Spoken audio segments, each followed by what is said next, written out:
président de la République, Bassirou Diomaye Faye, est arrivé hier matin à Bamako, où il effectue une visite d'amitié et de travail à l'invitation du président de la transition malienne, le général de l'armée Assimi Goïta. Cette visite s'inscrit dans une dynamique de renforcement des relations historiques, fraternelles et de bon voisinage entre le Sénégal et le Mali, et surtout fondée sur des liens séculaires d'amitié et de solidarité.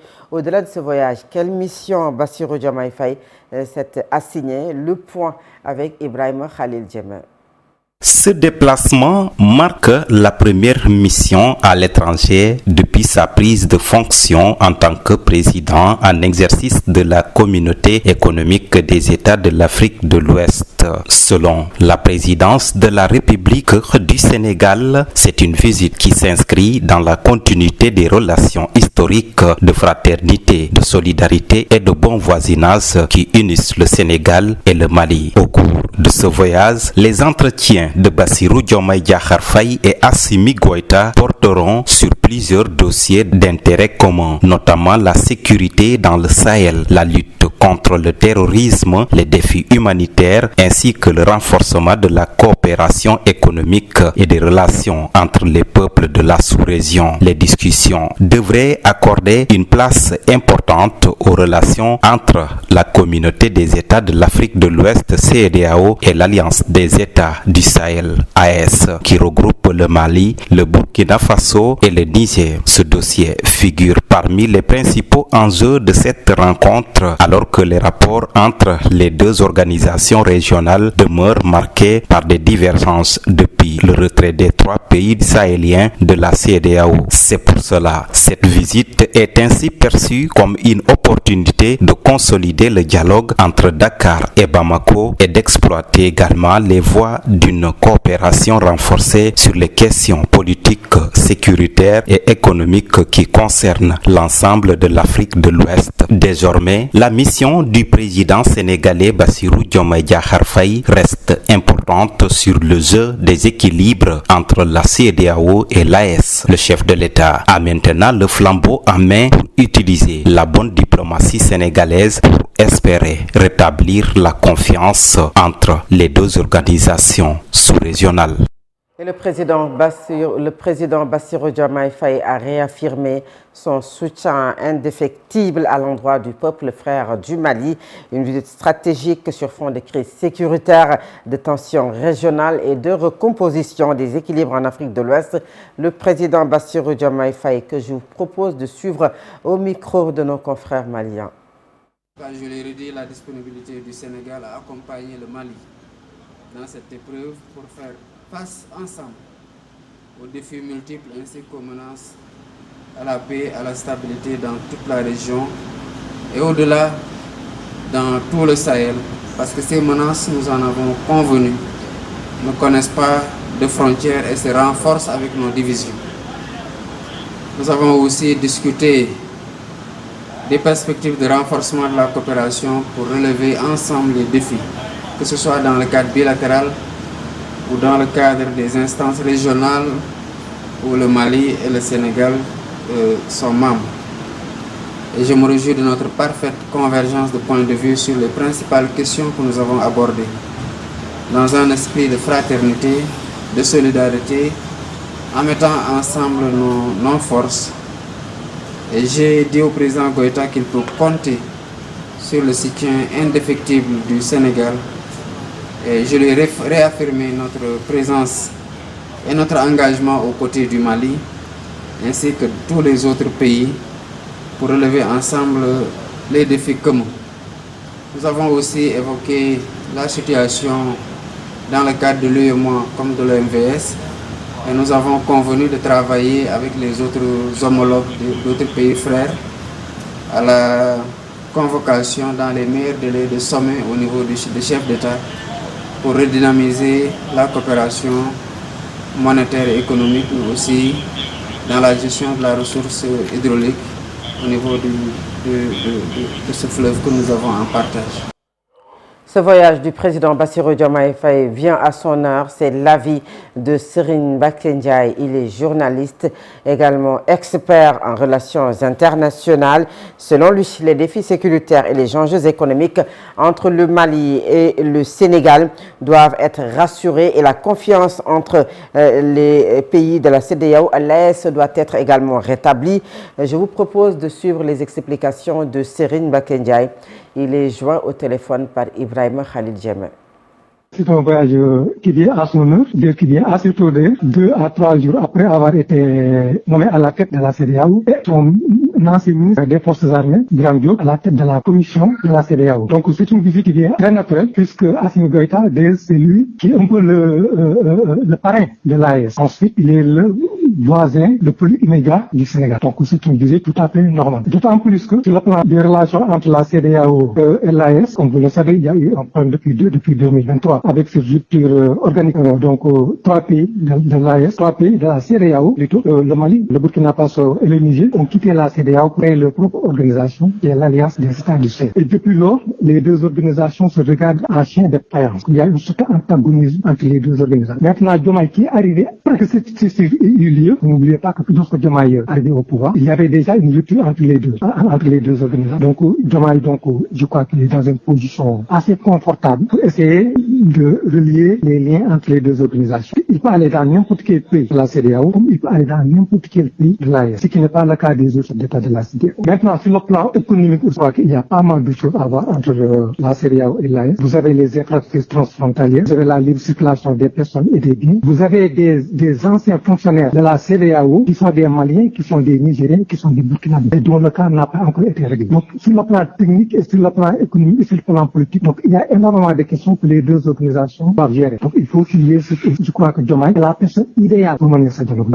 entre les deux organisations. Maintenant, sur le plan bilatéral, sur le plan sécuritaire, on peut aussi en parler. N'oublions pas qu'au niveau de l'alliance des États est né le djihadisme. Ce djihadisme-là est en train de progresser vers les pays du Golfe de Guinée. Et ces pays du Golfe de Guinée sont effectivement les pays de la CEDEAO. Je crois que le président Diomaye, comme on dit, il a du pain sur la planche. La Haute Cour de justice a ordonné la levée du bracelet électronique d'Ismaïla Madior Fall. Le procès de l'ancien ministre de la Justice est renvoyé jusqu'au retour des vacances judiciaires. Une décision saluée par un de ses avocats, Maître Ciré Clédor Ly, que je vous propose de suivre. Il ne devait pas être un dindon de la farce. Et cela n'aurait pas honoré le peuple sénégalais. Cela n'aurait pas honoré les députés qui représentent le peuple sénégalais parce qu'ils sont majoritaires. Il n'y a qu'un seul juge professionnel. Heureusement pour le peuple sénégalais.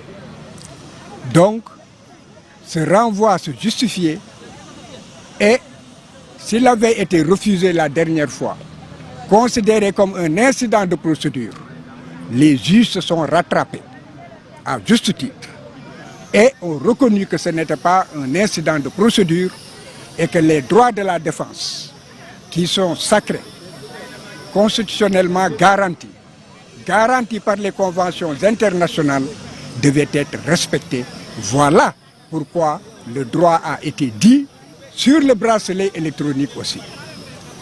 Les juges sont revenus à la loi parce que la demande de liberté peut être demandée à tout moment de la procédure. La demande de liberté est un droit et ce sont les juges qui doivent en décider. Est-ce qu'un avocat peut accepter de venir plaider pour quelqu'un qui est menotté et qui répond à des questions? Donc aujourd'hui, la Cour nous a fait honneur. La Cour nous a rendu notre dignité d'avocat et a ordonné la main levée du bracelet qui était effectivement arbitraire. Et à sa sortie du tribunal, Ismaïla Madior Fall a réagi, se disant se plier quelle que soit la décision de la justice. J'accepterai toutes les décisions de la justice, a dit l'ancien garde des Sceaux, qui invite également les acteurs de la justice à la modernisation des institutions. Ismaïla Madior Fall, que je vous propose de suivre. Je voulais pour ma part rendre grâce à Dieu en tant que croyant. Parce qu'il faut toujours considérer que ce qui nous arrive dans la vie, que ce soit en bien ou en mal, provient de Dieu. Et il faut l'accepter comme croyant. C'est pour ça que je l'accepte. Je considère que c'est une épreuve. Que moi, je ne peux pas critiquer la justice sénégalaise. Ce n'est pas possible. Je suis un professeur de droit. J'enseigne le droit. J'enseigne la justice. Et j'ai été ministre de la justice. Donc je suis mal placé pour critiquer la justice. Je ne critiquerai jamais la justice. J'accepterai toujours les décisions de justice. Et je rends hommage à la justice. Mais je souhaite qu'il y ait tout de même des réformes allant dans le sens de la modernisation de notre justice. Je ne reviendrai pas sur les développements pertinents sur la loi sur la haute cour de justice qui ont été faits tout à l'heure par Maître Lekredoli. C'est une curiosité dans notre système juridique. Ça ne devrait pas être là, normalement. Mais je pense qu'il faut s'employer à la réformer. Nouveau rebondissement donc dans le dossier d'Ismaël Madior Fall. L'ancien ministre de la Justice voit son assignation à domicile levée tandis que son dossier est renvoyé après les vacances judiciaires. Une évolution qui ne met pas un terme à cette affaire, devenue l'un des symboles de poursuites engagées contre d'anciens dignitaires du régime de Macky Sall. Une réflexion de Mame Sokhna Dramé. Le feuilleton judiciaire d'Ismaël Madior Fall est loin d'être terminé. Si l'ancien garde des Sceaux retrouve aujourd'hui une plus grande liberté de mouvement avec la levée de son assignation à domicile, il devra néanmoins continuer à répondre devant la justice des accusations portées contre lui. Tout est parti d'une enquête ouverte après les déclarations d'un promoteur immobilier affirmant avoir été sollicité pour le versement d'une importante somme d'argent en échange de l'attribution d'un marché public portant sur la construction d'un centre de surveillance électronique relevant du ministère de la Justice. Des accusations que l'ancien ministre a toujours rejetées avec fermeté, dénonçant un complot et soutenant n'avoir jamais reçu le moindre paiement. À la suite de ces révélations, une information judiciaire avait été ouverte. Ismaël Madior Fall avait été inculpé avant d'être placé sous assignation à domicile, une mesure destinée à garantir sa disponibilité durant l'instruction. Après plusieurs mois d'investigation, la justice a décidé de lever cette mesure tout en renvoyant le dossier devant la juridiction, appelée à se prononcer sur le fond de l'affaire. Cette décision ne constitue ni une relaxe ni une condamnation. Elle marque simplement une nouvelle étape d'une procédure très suivie, dans un contexte où les autorités sénégalaises affichent leur volonté de faire de la reddition des comptes un pilier de leur gouvernance. Le dossier Ismaël Madior Fall dépasse désormais le sort d'un seul homme. Il est devenu un véritable baromètre de l'indépendance de la justice sénégalaise. Entre exigence de transparence, respect des droits de la défense et attente d'une décision équitable, les prochaines audiences seront scrutées de près par une opinion publique qui réclame plus que jamais que la vérité judiciaire l'emporte sur les considérations politiques. Le reste de l'actualité, la polémique autour de la commercialisation de l'oignon local est loin d'être close. Après la sortie du directeur général de l'ARM, les producteurs de Ngomène maintiennent leur position. Ils affirment avoir respecté les prix fixés et dénoncent une concurrence qu'ils jugent déloyale. Ousmane Ndiaye, chargé de communication du GIE And Soukali Balgui de Ngomène, accuse l'État d'avoir privilégié les importateurs au détriment des producteurs locaux. Il assure que les agriculteurs vont poursuivre le combat. Ousmane Diaye, que je vous propose de suivre, il est joint au téléphone par Khalifa Babacar Fall. Le problème dépasse Ngomène. Malgré les stocks disponibles, ils ne suffiront pas à couvrir les besoins du Magal. La gestion de cette crise par l'État a été un échec.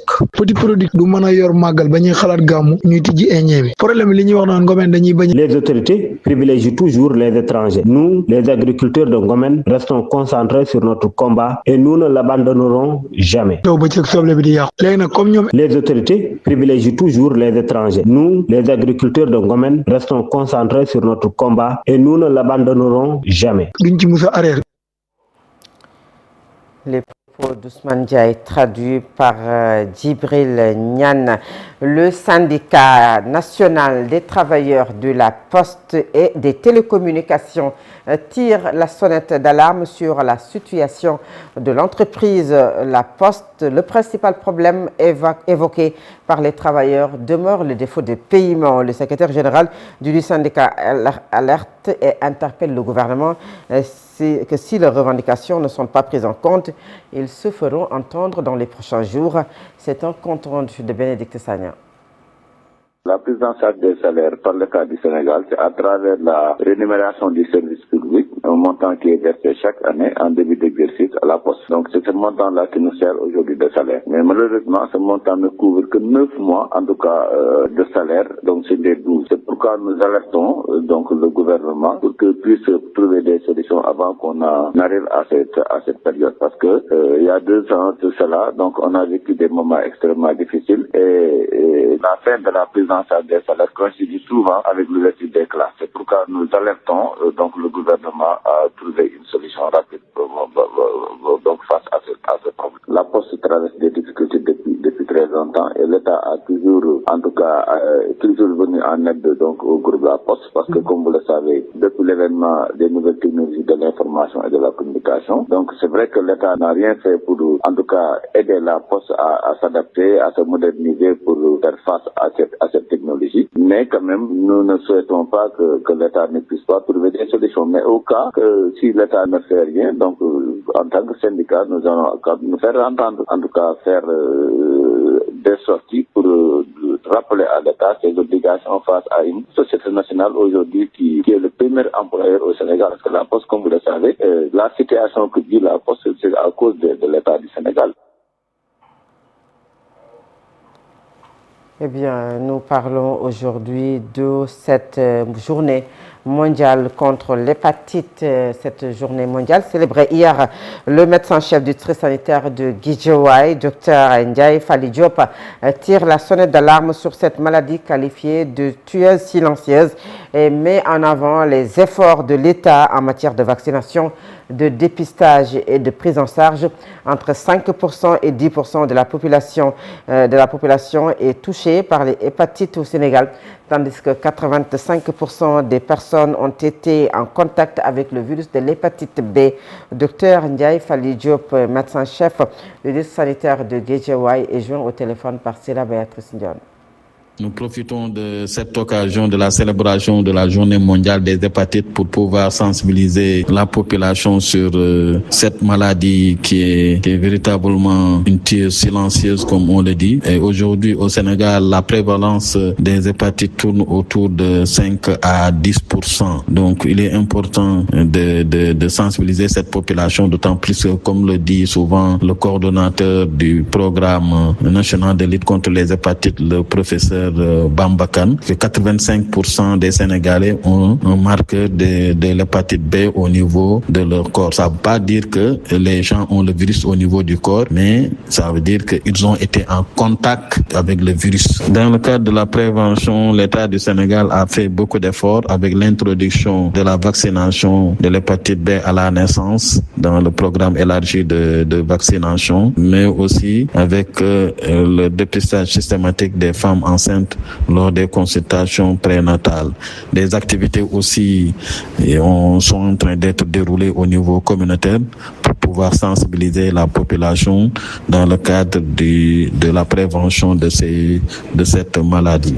Dans le cadre du dépistage, les tests existent au niveau des laboratoires, des centres de santé, mais aussi des hôpitaux. Mais aussi, comme on l'a dit tantôt, il existe aussi des tests de diagnostic rapide pour les femmes enceintes lors des consultations prénatales. En ce qui concerne la prise en charge, les efforts ont été faits dans la formation avec des spécialistes en gastro-entérologie. L'État aussi a subventionné la molécule de référence pour la prise en charge qui est le tenofovir. Aujourd'hui, la boîte de 30 comprimés coûte 5 000 francs au niveau de certains hôpitaux de Dakar, mais aussi au niveau du programme national de lutte contre les hépatites. Cet élément met un terme à la première partie de cette édition. La seconde partie, c'est la page internationale, le sport et la revue de la presse. À présent, l'Inter.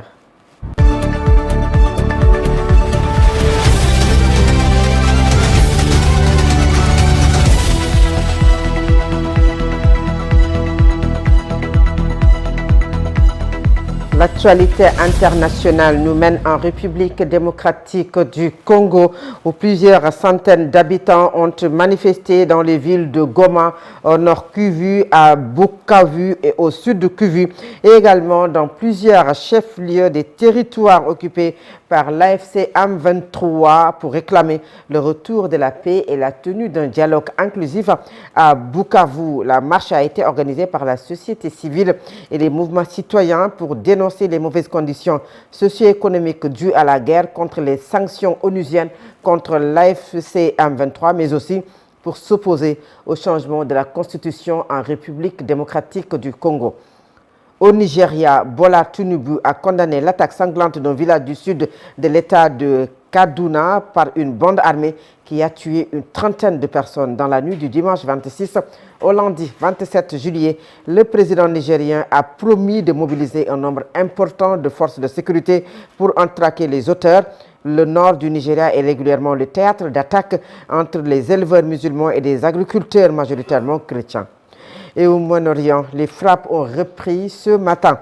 Juste après une accalmie de plusieurs jours, l'armée américaine a annoncé avoir intercepté des missiles iraniens, puis lancé une attaque conjointe avec l'Arabie Saoudite contre des missiles pro-iraniens en Irak, faisant au moins une vingtaine de morts et des blessés. À présent, c'est la page sportive de ce 7h.